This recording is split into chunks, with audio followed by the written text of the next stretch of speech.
Hello, Sagittarius. This is your July forecast, and you might already know that astrologers have been talking about a very significant karmic aspect that is gearing up in the sky, to be exact, in the month of July, at the end of July, actually.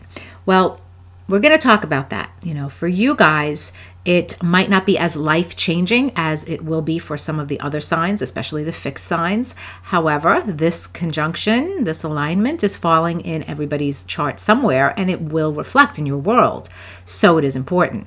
And having said that, this brings me to the opening of July and what happens on July 5th, because it sets the tone for what will happen by the end of July. Now, on the 5th, Mars, the planet of assertive action and drive, enters the sign Taurus and will move into your 6th house space. The 6th house in your chart is concerned with your physical health and your routine, your habits, your work, how you do your job. So if you are a teacher, that would be your career, your 10th house, but the functions of what you do as a teacher, the role, the actual job and duties is described by your 6th house. So it's the everyday routine, workload, habits, all of that. Mars here can aggravate what it touches, but it can also drive what it touches. So it can come out in a couple of different ways for you. It can be a very productive time where you're, let's say, doing more work in less time, where you're really just beating your deadlines if you have any major deadlines. In terms of health, this could inflame an existing health condition. It will not cause something, but it may trigger something that is already there into a manifestation, into an inflammation, into an episode kind of a thing. All right, so that is a possibility for some of you Sagittarians. Now, this can also come out connected to the people that you work with or the people who work for you.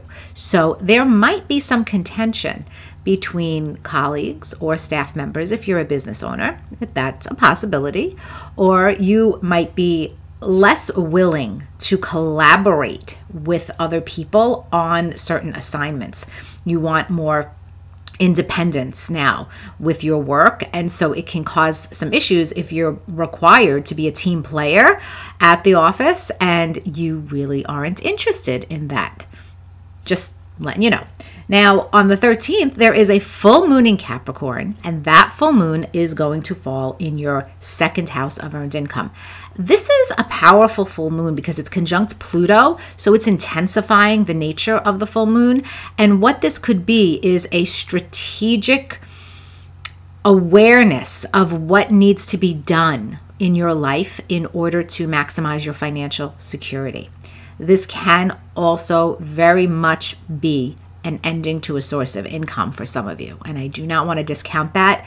I am feeling that for a lot of Sagittarians, there is a possibility that a job will end, a freelance assignment will end, something connected to the structure of how you're making money may come to an end. Now, it might not even be a job in your case, because the moon in your chart, even though this full moon is happening in your earned income sector, the moon in your chart rules the 8th house, which is the financial house that connects to other people's money, shared resources, debt, and investments.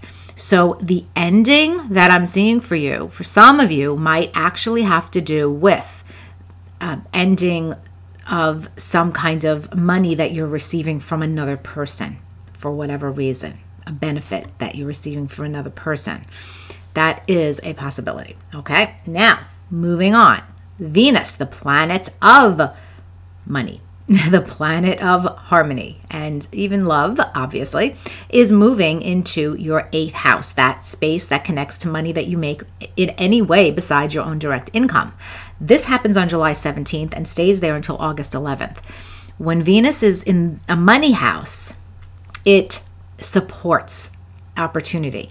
So even though for some of you there may be an ending to a source of income that is not connected to earnings, at the same time, you have an opportunity to work on something that is connected to investments, that's connected to making money through royalties, passive income, bonus, commission money, that kind of a thing. And Venus here is supporting the growth of that of investments for you during this time. So I like that. Now, moving towards the end of the month, there's a new moon in Leo, and the new moon in Leo is gorgeous for you because it's in a fire sign. So this is probably the best energy that you're getting in the month of July as far as real, genuine support.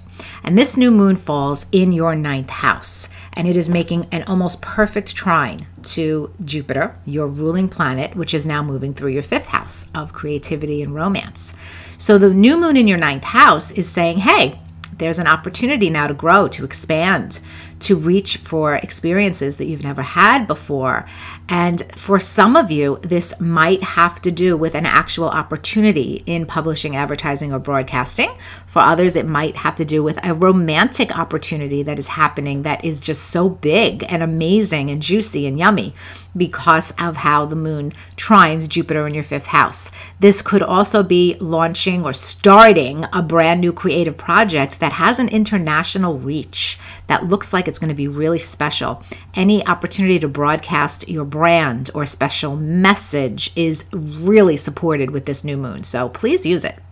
Then we get to July 31st, and here's the karma. Here's the fated, predestined energy that's happening for everybody. The North Node is the area of one's chart in your birth chart that points to life direction, where you're supposed to be moving towards in this lifetime. And you have a North Node and South Node placement in your birth chart, but the transiting nodes are something important to watch because it indicates a temporary karmic situation that you're going through. And right now, the North Node is in Taurus, which means it is in your 6th house space. And the planet Uranus is also in your 6th house. And Uranus rules everything kind of revolutionary and liberating. Uranus is a very freedom-oriented planet and also very ahead of its time. But with Uranian energy, you can't stick to the same old, same old. And so you guys are in a constant evolution right now when it comes to health and when it comes to work and your routine and your habits. You just want to shake things up. You want to break free from patterns that feel stale and boring. Now, the North Node will make an exact conjunction to Uranus on July 31st. And from July 31st into August 1st, the planet Mars will connect to this conjunction, stimulating it into action. This is the rare pattern. And it will set up an opportunity for you to go in a new direction radically in a health matter. So for a lot of you, this is going to be an experimental or a holistic alternative health situation, health protocol that you should be following because that is indicated. North Node is what you're supposed to go towards.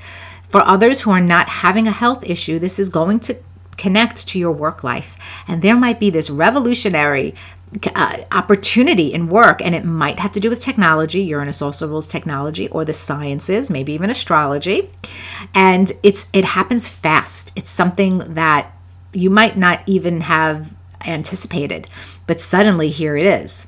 And again, follow it. Whatever work opportunity you get, even though there seems to be some inflammation and some changes in your work life and routine, by the end of the month, you're going to understand that the universe might have been clearing space for you because something radically amazing is likely to turn up by the end of the month. All right, guys, I hope this helps. Have a happy July, and I will talk to you soon.